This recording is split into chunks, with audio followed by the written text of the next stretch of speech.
like science. I like science. I like science.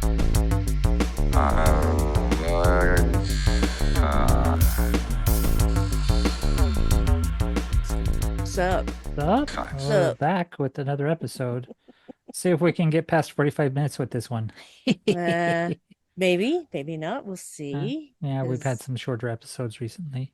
well, and that's fine because Yeah, it's sometimes there's fine. just not that much to talk about because if you Yeah. only have like one story and there's no B story, it's it's harder Well, to stretch it least- out.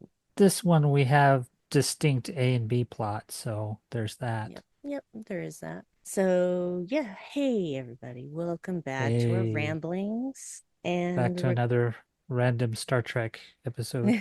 Yep. And before we continue, so that I don't forget later, because God knows my ADHD is in full swing. Thanks again to Dan Gunther for letting us use his spreadsheet and make a copy of my own and tweak it how I see fit. And just thanks to all of the listeners for just sticking around and laughing at and or with us. Yeah, laugh at us at our expense, please. Yes, please do. That's what we like. That's what we like. Okay, so this week we have Voyager Season 1, Episode 7, Eye of the Needle. And I really hate that on both Prime and Paramount Plus, they have smushed together the season or the series premiere. And so it makes the numbering off. Yep, the two-parter is one episode Yeah, on streaming, and that messes things up. it does. And so from this point on, we'll be looking at the title when we're looking Yeah. for the episode and not the number because it's not always numbered correctly, but this Yeah, is well, at how least it it was brought numbered. up the show title as we were watching the wrong episode. Yeah. And it's like, oh, this is wrong episode. Let's go back one. Yep. And I'm like, and the thing is, the episode that we were going to watch was actually a very interesting one. So we'll have to see if that comes up. Well, it will eventually come up because we're doing Right. this until the end of time. All right. So Eye of the Needle. This is early days Voyager, season 1. Everybody's And babies in this. they're got baby faces. B'Elanna Yep. looks like a teenager. I know. It's like she looks like a little chibi like anime character with the Klingon forehead Yep. glued on. Everybody's so they're just so fresh faced still. Yeah. God, Mr. Kim is practically a sperm. He's so young in this. He is so young. He looks like a kid. I don't think actually he's much younger than we are though. Right. So it's it's hard to say, but I'm not going to look up his birthday right now. I think they even talk about his age, that he's like 22 in this, I think. Because You they make mean a the mention character? about him going back in time 20 years and he'd be only 2 years old. Oh, okay, so that's the character, yeah. But Yeah. as far as Garrett Wong, I can't say for sure. Well, how Garrett old he is. Wong currently, I don't know how old he is, but Yeah. the character in this episode is determined that he is 22. Yes, that is definitely the case. So yeah, we've got a couple of things going on. We've got, first of all, we've got a bit of the B plot up front. We've got the doctor and Right. patients coming in and not talking to the doctor, not acknowledging the doctor, just basically acting like the doctor doesn't exist and instead just talking to Kess, and that pisses her off. Yeah, Kess is there as an intern. The doctor has been mentoring her, giving her various iPads, each with its own chapters on whatever medical thing. It's like, that's not how iPads work, but they didn't know that back then. It's Yeah, like we you didn't could give have her that. a single iPad and she can just select different files on that iPad to read whatever she wants, but they didn't know that. So it's just Yeah. funny where he's shuffling around them where they still thought they worked like electronic books. It's like, you have a computer in your hand. And there's a similar thing later on that kind of deals with what they could have done with email, but we'll Hmm. get to that towards the end of the episode. But yeah, it's kind of funny when he's shuffling through these thin plastic iPad type things. Yeah. It's like Well, even then they knew about game cartridges and game consoles. I mean, they had like the Super Nintendo and stuff, yeah. you know. I think Yeah. even the PlayStation 2 might have been around, or at least the first PlayStation where they used Oh, yeah. CDs. 1997 was the Yeah. first PlayStation, so that was definitely, or Right. 1996, excuse me. So yeah, it's one of those things where that's the thing though, is like next generation basically took clipboards from TOS and turned them into iPads, but Yep. nobody really thought anything about it. Oh, it's this futuristic thing, and we have them now, Yeah. and they Yeah, work even better than on the show. they just made them into electronic clipboards, electronic books. It's like, Yeah. no, it's closer to a tricorder kind of thing. It's multi-purpose. But Yeah. yeah, it was before MP3 technology was really known and file sharing, Yep. stuff like that. I mean, some places I imagine CERN was still doing that because a lot of what we know of the internet started pretty much there. And Al Gore did assist. I know people make jokes about him inventing the internet, but his legislation led or helped create the internet that we know today. Because Yeah. otherwise, it still would have been this interdepartment science thing, and Mm-hmm. but yeah, and funded by universities and stuff. But as it turns out, people that developed it in a university couldn't really make money off of it because it would be owned by the university. So some of the early, I think the earliest search engine that wasn't related to colleges and universities was developed privately by somebody who basically took all the information, they used, all the software they used at university and just tweaked it and then did that privately. So, and thus the internet was born. Yep. But yeah, it's quite remarkable when, going back into certain episodes of Star Trek, how the technology we have today is more advanced than what they had. It kind of makes you scratch your head a little bit. Well, the interesting thing is that those futuristic devices were a springboard for people who were like, what if we could make that actually a thing? Yeah. And Yep. so and the thing is that like with the whole ebook thing, even in the beginnings of Kindles and Nooks and in e-readers in general, written like typewritten files like ebooks are not as big of a memory, or not a memory but a storage problem Right. as you would think, because on my Kindle I currently have over 1,000 books and I am Hmm. nowhere close to running out of space. So they could have had definitely one pad that had all the information of like all the history of Starfleet, all the Yeah. history of the Federation, all the history of medical advances since the 20th century. They could have had that all in one pad. And you think with Bluetooth technology or something like that and Wi-Fi and, stuff that was it Hedy Lamarr was developing, Mm-hmm. that her theories led to the development of such things as sat nav and global GPS. positioning and stuff like Mm-hmm. that. Yep. Yeah, that yeah, they what wasn't already on their iPad, they could link to the ship's computer and do Mm-hmm. it remotely. But Yep. yeah, it didn't occur to them. But yeah, it is funny him shuffling through them like a deck of cards trying to find. It's like, yeah, she could have the entirety of Grey's Anatomy as one file on one iPad. Mm-hmm. But yeah, instead she's getting these individual chapters on certain things like, oh, you want to learn anatomy and physiology? Here's this one.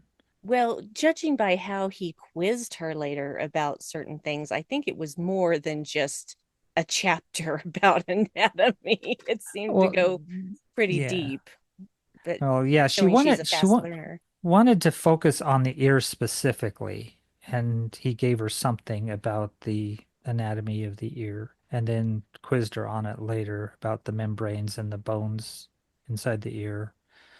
Uh, yeah, she's got, what did you call it? An eiactic memory? Basically a Mm-hmm. photographic memory. She just recalls anything that she learns, and he's impressed by that. And they have a good working relationship. Yeah. But yeah, she sees how this crew member is just talking to her and not him, even though she's the intern and he's the doctor. But because he's this program, that a lot of the crew, and we find out even the captain, in some Mm. respects, doesn't consider the doctor to be a living person. It's not a crew member, so why treat it as such? It's just a hologram. It's just a program. It's just a machine. So undeserving of respect or attention. Find out later that people just turn him off when they're done with him, even though he's in the middle of running cultures or some other experiment. Mm-hmm.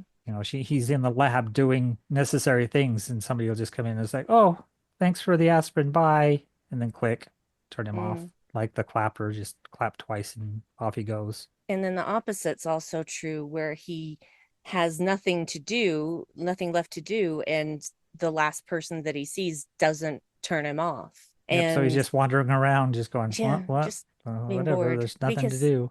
well, and the thing is that once Voyager ended up in the Delta Quadrant, the EMH did basically cease to exist. This is now a medical hologram. It's not an emergency medical hologram. Mhm. It is a medical hologram, and it is going to perform like a doctor. Yeah, it was there for like last resort purposes when nothing else was available. It was Mm-hmm. for emergencies that you would call upon this hologram to Yeah. assist, because the idea was that you would already have a medical staff on board, and just in case Mm-hmm. nobody was available, you could call in the emergency medical hologram. Yeah. And yet, because they have no medical staff, he's full duty, and Yeah. that's his programming wasn't originally meant to do that. And so he's been learning and adapting. Mm-hmm. And if you learn and adapt, it's kind of a weird thing about, AI and language learning models is at what point does it become consciousness? Exactly. And Especially when no. he's talking about feelings, personal Mm, feelings about being insulted or being bored or liking something. mm-hmm. And this is something that an AI shouldn't be able to do, because there shouldn't be that self-awareness and that understanding of its own emotions, its own desires, hopes, dreams, fears, etc. Yep. Well, he's been thrust into an impossible situation and he's rising to the occasion, but everyone else is still just treating him like a simple program, and that's not what he is now. Yeah, and this is early days. I mean, this Yeah. is season 1, episode 7, and are already addressing that the hologram is developing. The Doctor is becoming something other than just a program. Mm-hmm.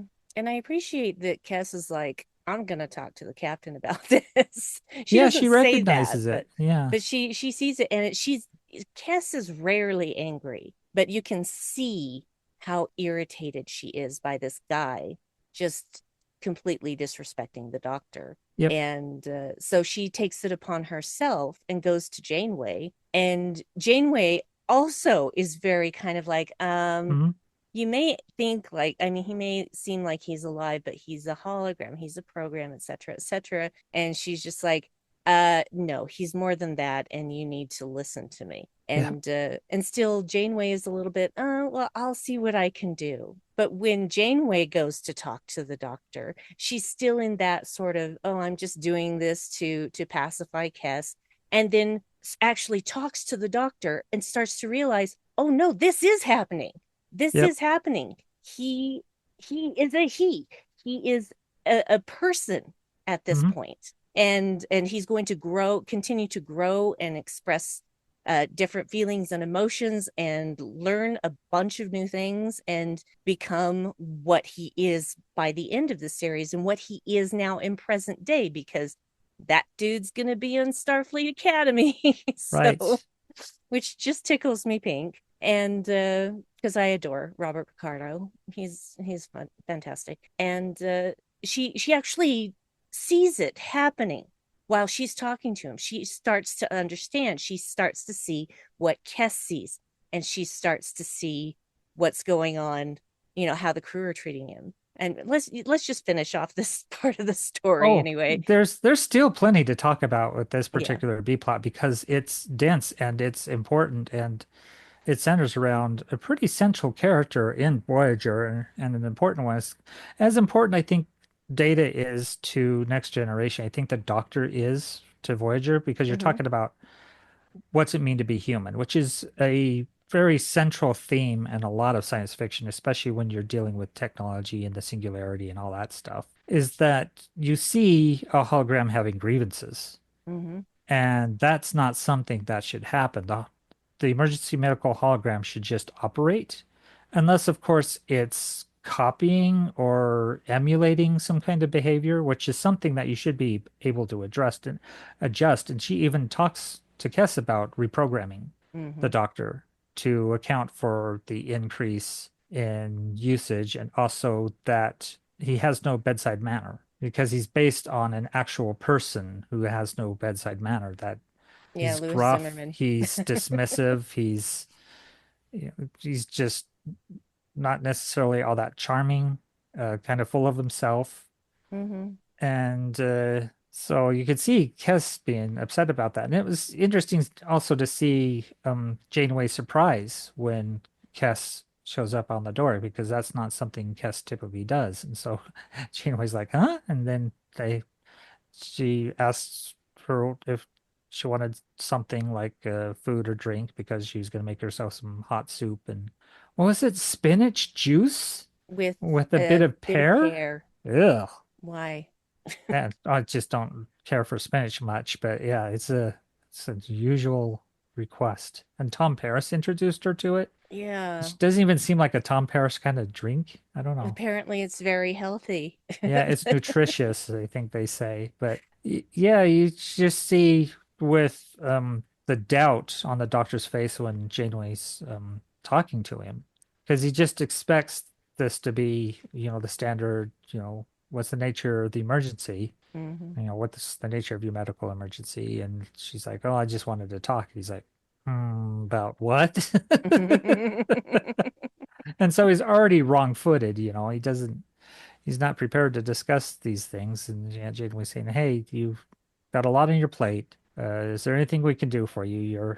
We're using you in a way that wasn't intended. And really, if you're going to be operating as the chief medical officer, then you should have that rank, basically. And we see that later on when Hmm. we deal with the same guy who keeps injuring himself exercising because, he's stuck on the ship and it's just a way to get out the aggression and stuff. And he's been overdoing it. So he's getting hairline fractures and other injuries. And as he's Yes. doing the same thing, talking to Cass and referring to the doctor as it, or just kind of avoiding addressing the doctor at all. It's like, if you continue injuring yourself like this, I'm going to report you to your senior officer, which is something the doctor can do because the Hmm. doctor has that rank to say, hey, this guy's being not careful in his duties. And that's something that they address with military personnel. And I know it's kind of a touchy subject with Starfleet and the Federation is are they military or not? Even on a research vessel, but you're still armed and equipped for survival. So, and you have ranks that fit within a military organization, like a naval vessel. You have your ensigns, your lieutenants, your captains, your commanders. It's like, okay, which one are you? You're both. You're a military vessel that does research or a research vessel that does military. But yeah, within the military, you are government property. And as long as you are enlisted, you have to watch after yourself. You can't put yourself at extreme risk because that, you're property of the Hmm. US government. So you can't go taking unnecessary risks like this guy is. So I found that interesting and a nice turnaround. And you could see the guy, developing respect and starting to call the doctor sir. Yeah. He's Well, realizing that the doctor has a position on the ship. He is part of the rank and file of this naval organization. yeah, but he still has to be directed by Kess. He still is doing the same thing that he was before. And Kess is just like, you shouldn't be talking to me. You should be talking to the doctor. Hmm. But once he gets that bit of instruction, it falls into step and it's like, oh, yeah, this is the way it's supposed to go. Hmm. The doctor is the highest ranking officer at this moment right here, right now. Yeah. And I think actually this particular version of the Doctor is probably way more of a drama queen than Louis Zimmerman is. Because we've seen Yeah. Zimmerman a little bit and he's not as dramatic, but he is very short with people and has no bedside manner. Well, that shows also the growing out of what was in the programming, Hmm. developing your own core personality outside Yeah. the parameters that were originally programmed in, that the personality is developing, is growing, certain interests, while having downtime, maybe his interest in opera and certain other respects, art. He even requests a name in this, which is something that they get back to in the future on occasion. Yeah, multiple Him times. trying And to yet, land on his yeah, experiments raising a family. yeah. And you find the same kind of issues that he's kind of controlling and tweaking the family to his own interests. Is that that's not what family is. You Hmm. don't get to adjust the levers and dials to create the perfect family for you. It's a mess. Yeah. And if you want the real experience of growing up with a family, or raising a family, that's not it. That's a Yeah. different episode though. Yeah, that's a lot farther in the future. Yeah. So, but so yeah, we're gonna see. Obviously, we're gonna see more of the Doctor in the future. Hmm. We have seen more of the Doctor in the future, and it's interesting watching him grow and get to the point where, oh my God, this program is too big. What are we gonna do? Yeah, it gets dangerous. Yeah, especially when people can hijack Hmm. the doctor and use him. And we've had we talked about a previous episode where they basically kidnapped him Yeah, that and one used him. Yeah. with the rich people who were being maintained to look beautiful Yep. and restful and have all of their needs met, and then all of the grunts that were dying Hmm. because they didn't get the medication they needed. Yep. So yeah. We see Kes kiss him on the cheek, and he has a neat little response to that. And later on, then when he makes a request of Kes, I'm like, okay, don't get creepy. And he doesn't. He just asks for a Mm-mm. name. He doesn't like Mm-hmm. ask for a date or something, which would already be stepping too far because of the mentorship role. Mm-hmm. It's like you shouldn't be dating your students. I know a lot of college professors do, and it's gross, but yeah, you shouldn't do that. Yeah. Well, that's something that's been a thing as long as there have been colleges. So I Yeah, doubt it's going to stop anytime it's soon. just icky. It is icky. It is icky. It's just if they're honestly, if it's someone in your class, don't do it. Yeah. Don't do it. It's bad form just to date a student anyway. Yep. But if it's someone that you're teaching, oh hell no, Yep. that's not okay. So anyway, So so yeah, I yeah, guess that's our B plot. there's our B So plot, which yeah. was a lot meatier than it appeared. As far as screen time, it wasn't a huge part of the episode, but Yep. what they did pack in to those minutes was very meaty. It was It's yeah. dense. Yeah, dense material packed in very few running time or a very small running time. Yeah. So I think it was re well written and well performed, and yeah, it addresses a major issue with that particular character and the technology that surrounds him. So, Yeah. and as much as we debate the use of AI today, it's interesting to see how it's getting addressed here. Mm-hmm. Is like, is he independent? Is he self-aware? Is he, capable outside the parameters of his programming? Can he work outside of that?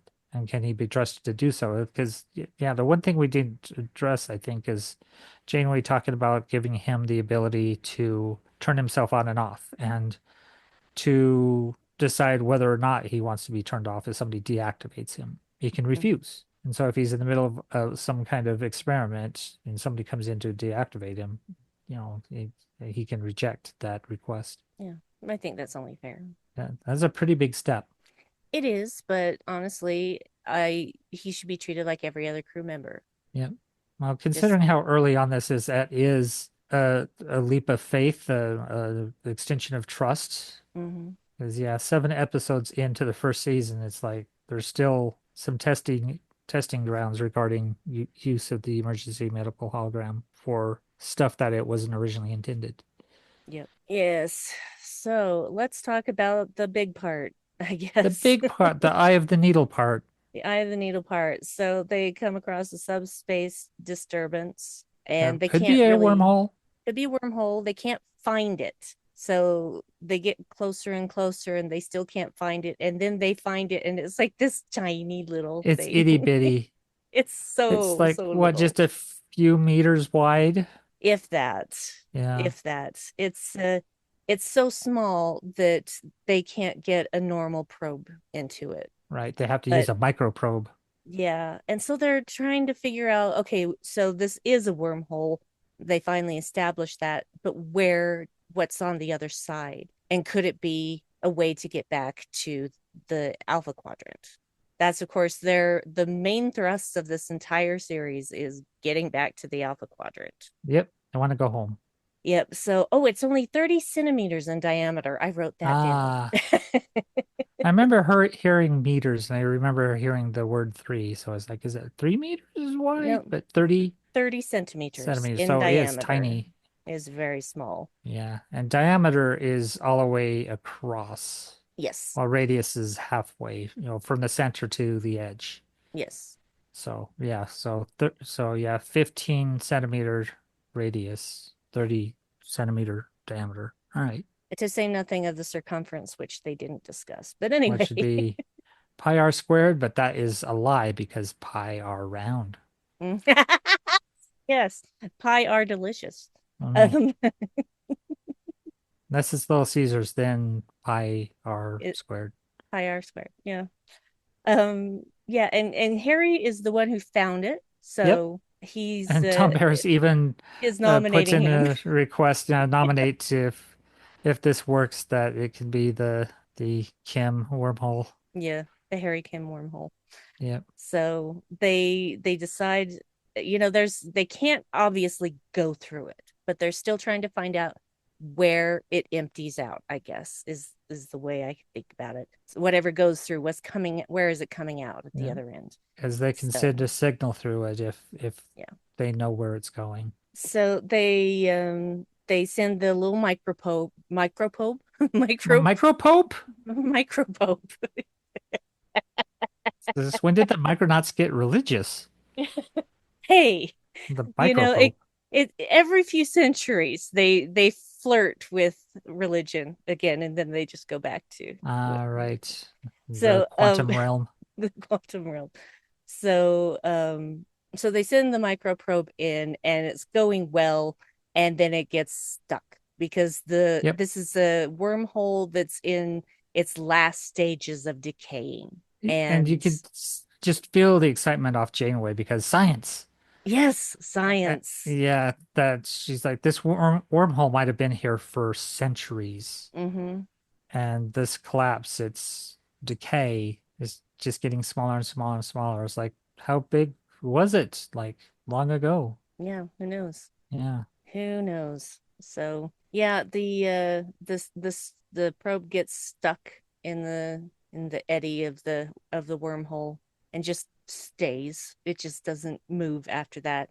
And they're like, well, let's give it time. Let's see if it works itself loose, etc. And during this time, they're trying. Everybody's trying not to get their hopes up while still getting their hopes up, Oh, yes. Well, which even is a very Janeway's human like thing. the optimist. She says, well, maybe it'll wiggle its way out and we can continue Yeah.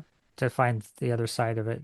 And then they receive some kind of signal from the probe. Yes, they do. They notice that the microprobe got scanned, but they're not sure by whom or Yep. again where the exit point is. And during this time where they're trying to figure out what to do, people are talking amongst themselves and trying to find out, just talking about families and Right.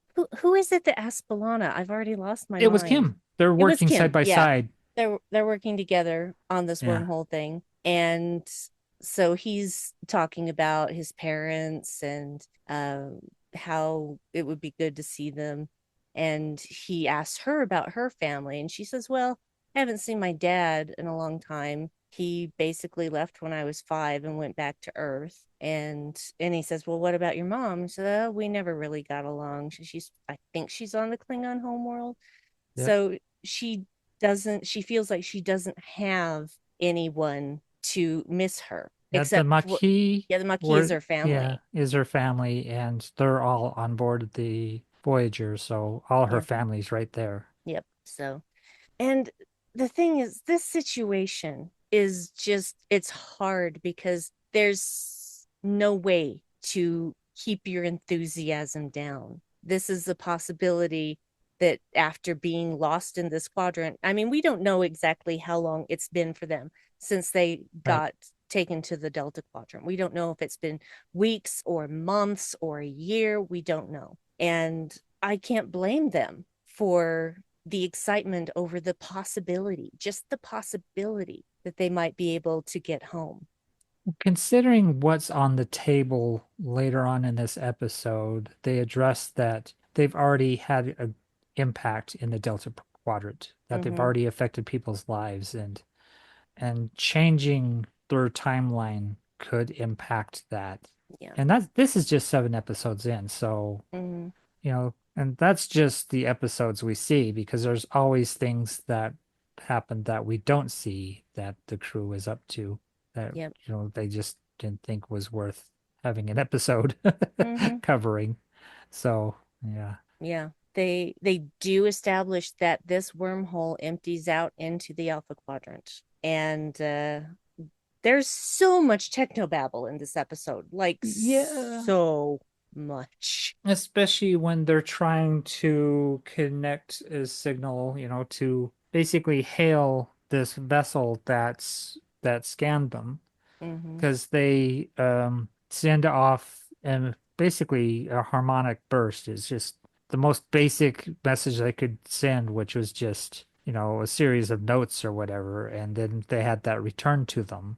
So they know that whatever they contacted is probably intelligent. And then they had to kind of they inverted the bandwidth and then limited it or narrowed it. So inverted and narrowed the bandwidth to isolate the signal so they could hail whatever vessel scanned them. Yeah.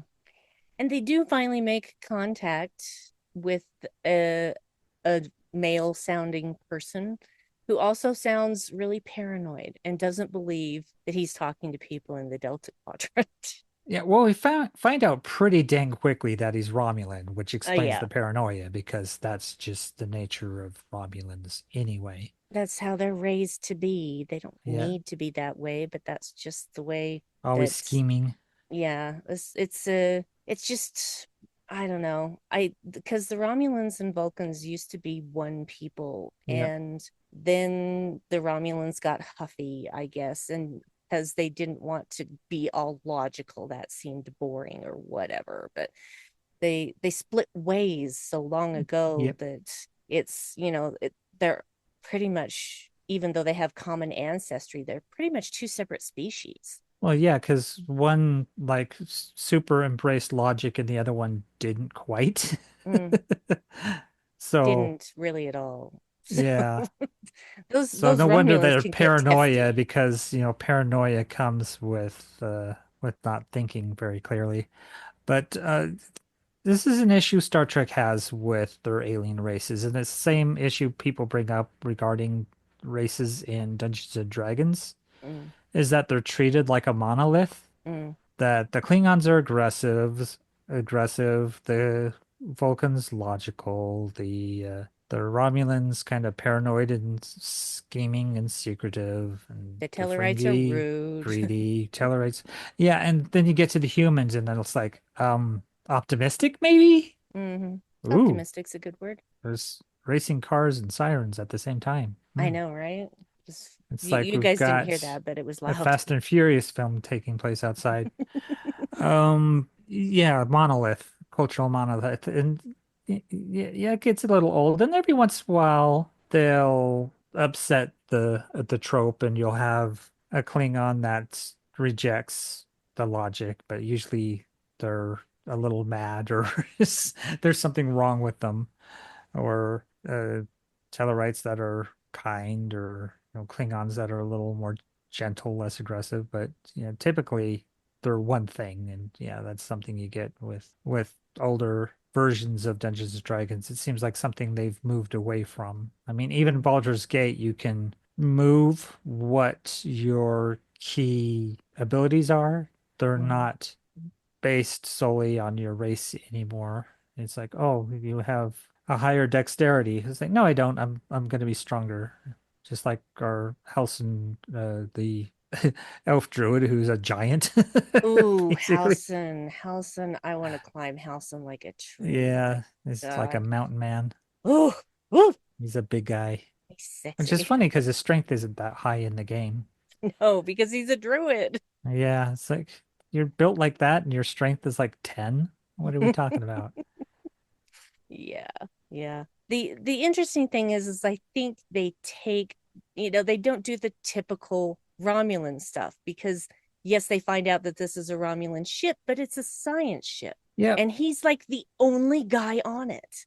Yeah, he took this position. He knew he's going to be separated from his family. He has a young daughter that wasn't even there for the birth, and it's been Mm. like 2 years, and who knows when he's heading back. Well, it's been But it's 7 like an months. outpost looking for snow leopards kind of situation. He must be posted by the wormhole, specifically studying it, maybe Yeah. the other end of the wormhole.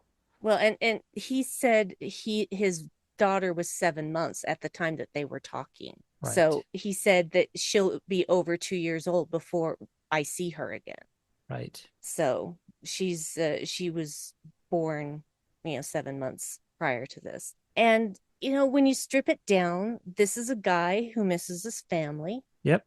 and he's doing what is required of him for his job and knew that it was going to be hard and it's a bit harder than I think he realized. And yet at the same time, he's worried he's going to screw up by talking to these people who couldn't possibly be in the Delta Quadrant. Yeah, well, he talks about his ranking as a low rank scientist, and he's contacting the Senate, the Romulan Senate, and that's like a big step regarding whether he can take on these messages that they're going to send him, and then send those on, and then later on they discover that the frequency in which they're going to send these messages is really close to the same frequency they use for transporting. So they could actually transport over to his ship. And that's a big issue too, because uh, humans or members of the Federation aren't allowed on that ship. So he'd have to contact some kind of troop carrier to escort Get them them. all. Yeah. Yeah, so that becomes a whole other issue. They've run experiments with this device that holds is mechanical, but also holds organic materials to use Mm-hmm. for testing if transporting is safe, which is smart, so you don't get a bundle fly situation or whatever. Yeah, well, there's an episode in Enterprise that addresses that. Yeah. So, they ran that like 20 times, and eventually they're like, okay, we're gonna have to actually really test with a person. He's like, well, I volunteer because I can go onto your ship. You can't go onto ours. Hmm. And so it's gonna have to be me. And yeah, there's some problems transporting, and we find out why. Is that there's a variance, a signal, variance flux thing that makes it difficult to transport him through the wormhole because he is a person out of time. He's from 20 years earlier. Well, yeah, that's the thing. In at the other end of the wormhole, it is 20 years earlier. So Yep. that's his time. Yep. But they can't make it work now. Yeah, there's a time variance in the wormhole because it's a rift. Hmm. And I think Tuvok is the one that brings it up is it's a rift in space-time, which is why there's this variance there. Yeah. And so, yeah, if they send this message back, the message is going to arrive 20 years earlier. And he even suggests, he's like, I can advise them not to send you on this mission. And they're like, well, we can't accept that because that's going to affect the timeline. Hmm. There's things we've already done here in the Delta Quadrant that if we stayed and if we did not go to the Delta Quadrant, we would not be here to do those things. And who knows what the repercussions of that might be. Yeah. And it's really just devastating when they realize. But they everybody has already written messages for their families and put it on this chip, which still looks too big for a starship. Yeah, it's it But looks in like a really long Jolly Rancher, like a it lime Jolly does. Rancher. It's like this Yeah. translucent green plastic wedge thing that's supposed to contain all the messages of all the crew to their Mhm. families. And Yeah. Janeway even says you can read them all. I mean, they're just going to be messages of, hey, I'm well, how are you, kind of things. There's not Hmm. going to be any spyware. Because, yeah, from the very start, he suspects they're spies, but as they develop, especially during that nighttime conversation they have Hmm. with Janeway and her pink nightie and her big hair look like a lion's mane. Yeah, obviously a wig. It's Yeah. not Kate Mulgrew's real hair, but That was a crazy scene because, yeah, just it seemed often it was a one or so. She must have had to remember those lines pretty crazily because I don't remember a whole lot of cuts in that scene. yeah, there weren't a lot of cuts. It was very much the camera following her around as she paced around the room talking Yeah, to the this guy blocking was who's interesting because she's like, move over here, step over here, sit here, recline yeah. here. There's a lot of posturing and moving about the space to keep it interesting. Yeah, and this Romulan does have a name. His name is Telek Ramor. Yes. So, which if you any of you are familiar with the Star Trek game, it's a little mobile game that God, I can't even oh, Star Trek Timelines, that's it. Basically you can have any character from any timeline in this game. And It's I a lot do like the have show. yeah, I do have a character in there. I do have me a Telek Ramor. So, because I was like, I know that name. And I was going to look up who the actor was because he There you seemed go. so freaking familiar to me. I know what you mean. And So, it's interesting how, the Romulans have often been the big bad is like, hey, don't go into the neutral zone. Don't mess with the Romulans. They'll kick your ass. If they find you, they'll either destroy you or imprison you. And so this is a big deal, them reaching out to a Romulan. mm-hmm, And he's putting his neck out, even talking to them, let alone trying to assist them. Because, yep, he could probably be tried for treason, depending on, how they take what his behavior indicates. I mean, even meeting them on their ship, considering how paranoid the Romulans could be, is like maybe he's conspiring with the enemy. And so, really, this is like the case of the good Romulan, is like the Good Samaritan kind of story, mm-hmm. just reaching out and doing, assisting others when he really didn't have to, and actually puts himself at great risk even doing so. Yes, I remember who this guy is. I can't believe that it didn't occur to me. He's been on a lot of stuff, but especially Star Trek Enterprise.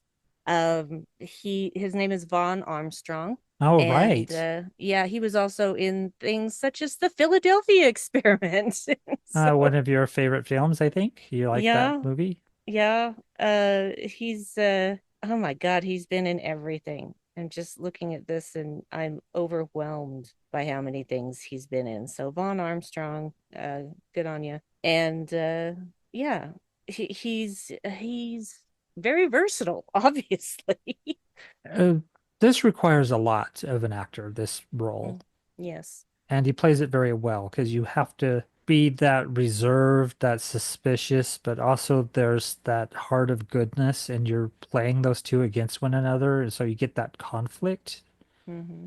And so you can see him being, inflicted and conflicted.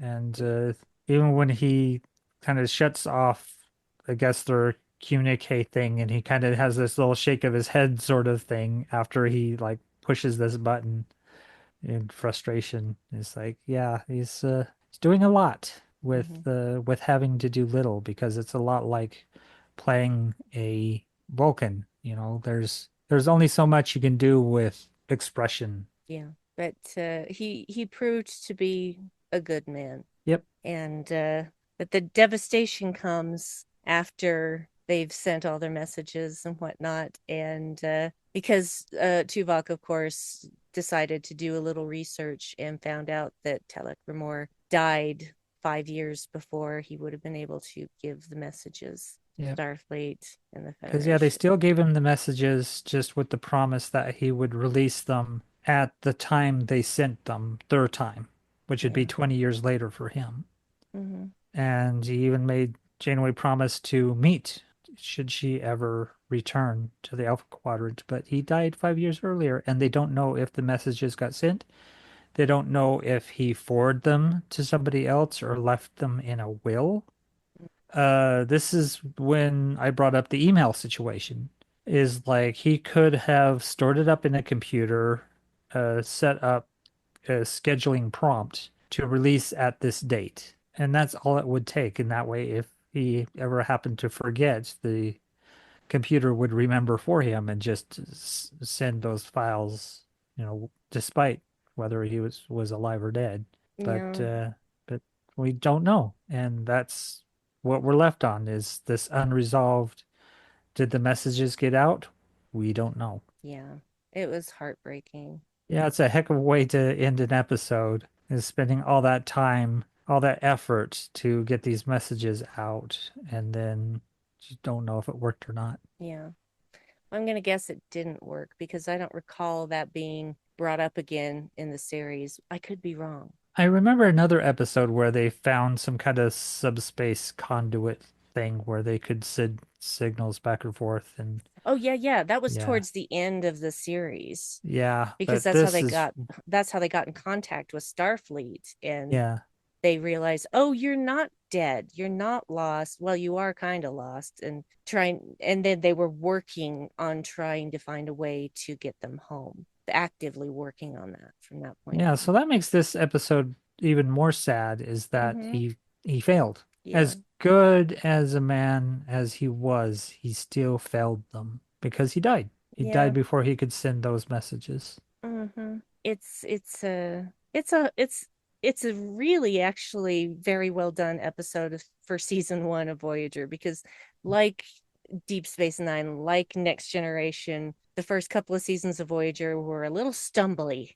Right. I mean, it had some good ones and it had some ugh ones. So, but this was a really good one and a really sad one at the same time. Damn it. Damn it. Damn it. Do you have anything else to say? Uh, about this particular episode, trying to think of anything I might have overlooked in this. There was an eagerness in a lot of the characters, Balana in particular, and well, also Harry Kim, just their excitement over having this work. The And science. Tuvok, of course, trying to turn the knob down on the heater kind of thing, Temper on the stovetop. expectations. It's like, okay, let's put this from boil to simmer. It's like, yeah, you guys can still be a little excited, but there's a 75% chance this isn't going to the Alpha Quadrant. And Jane was like, yeah, I bet a 1 in 4 chance it does. Those are pretty good odds. No, it Those are- actually isn't, but well, he okay. nods because, Yeah. technically consider the situation you are, Yeah, like a 1 in 4 chance is is pretty better good. than nothing. Yeah, But that's true. yeah, but a 3 in 4 chance is not. So Yeah, it's good enough chance to try, I think is the agree. thing. But yeah, and the insistence that it's a wormhole and it's like, well, it could be something else. Mm. It doesn't, it's not necessarily a wormhole, this anomaly that you're picking up on sensors. But it was But it was. a So tiny he's one. kind of a spoil sport throughout this whole thing, but not too bad. He's Yes, just trying to Tuvok. keep a handle on things just so Mm. people don't get overly excited.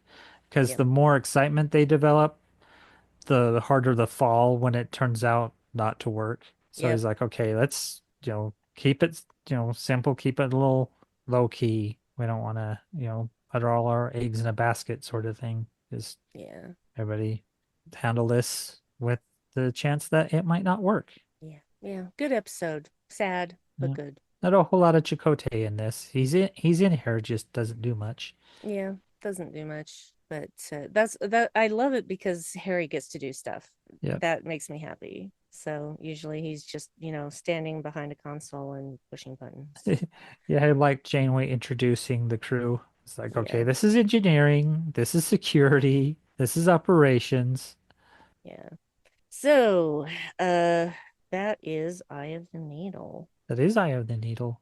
And that means it's time to find out what our next episode is.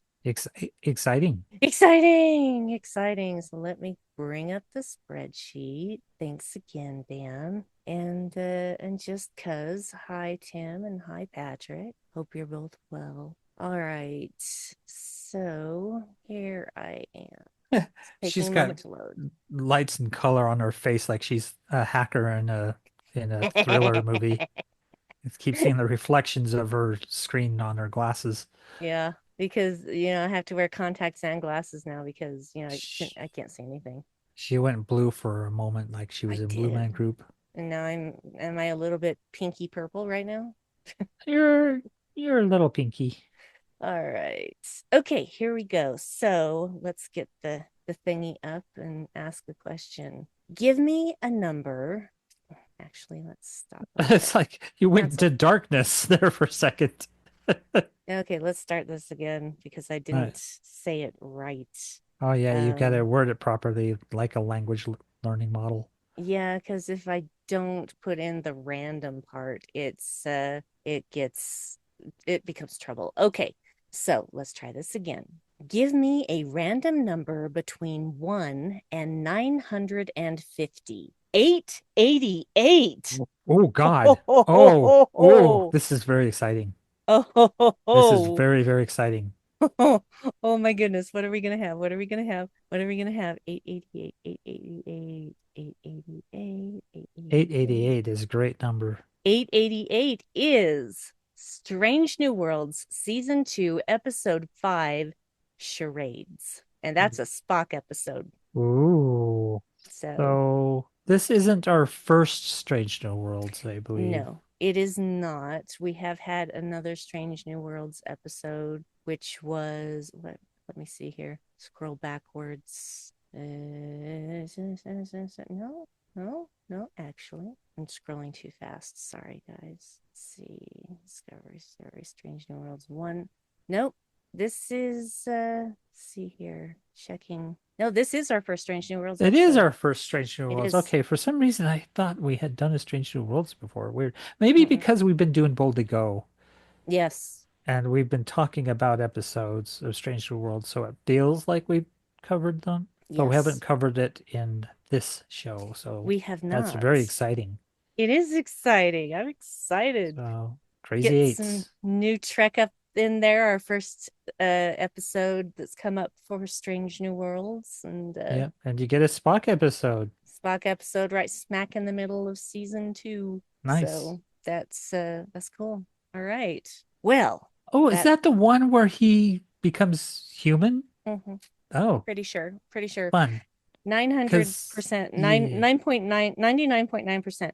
I'm gonna look it up real quick to make sure that I am correct because I don't trust myself. Well, I remember because I think they're going to play charades at this event where, he's meeting his soon-to-be parents kind of thing. They're having a get together and yeah.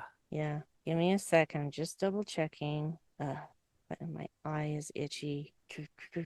Yep, shuttle accident leads to Spock's Vulcan DNA being removed by aliens Yep. because they didn't know how to fix him.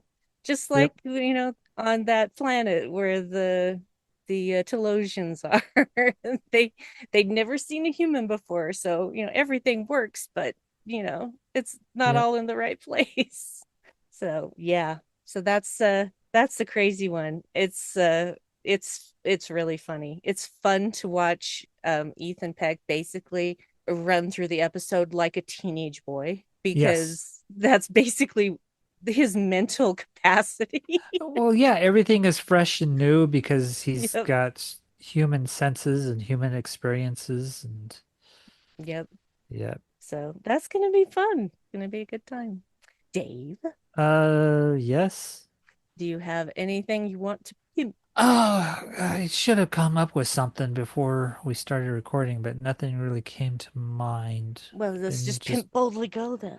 playing, yeah, Pimp Bold to Go, where we talk about Strange New Worlds in particular. So just the latest episodes that air, we'll discuss for about an hour. Yeah, I'm really So looking that's forward to the available. upcoming one that we're doing on Yeah, Tuesday. that's quite an episode. It is. Yeah. It's amazing. It's an amazing episode. So, yep. So there we go. Next week, charades. Charades, Charades. charades. Charades, if you're British. Yep. So there we go, folks. Thank you for joining us and listening to our ramblings. Yeah, And this quite an episode, this one. yeah, it's really good. And Dan even said to me, "Hey, this is a really good episode for season one, especially." And I'm just like, I don't remember it. Don't tell me anything. Right. So, Yeah, but judging by the title, I mean, I talked about this previous episode. I just assumed that was going to be the Voyager having to squeeze between two contentious areas. Like we often, mm, I think we get a lot of that in Enterprise. yeah, we get it in Voyager too, later Yeah, Voyager as well. So but yeah, that was not quite the case. It was no, something else entirely. yep. So all right then. Thanks, guys, and we'll talk to you again in a week. Or if you're listening to Boldly Go in a few days. Yep. Okay, bye. Bye.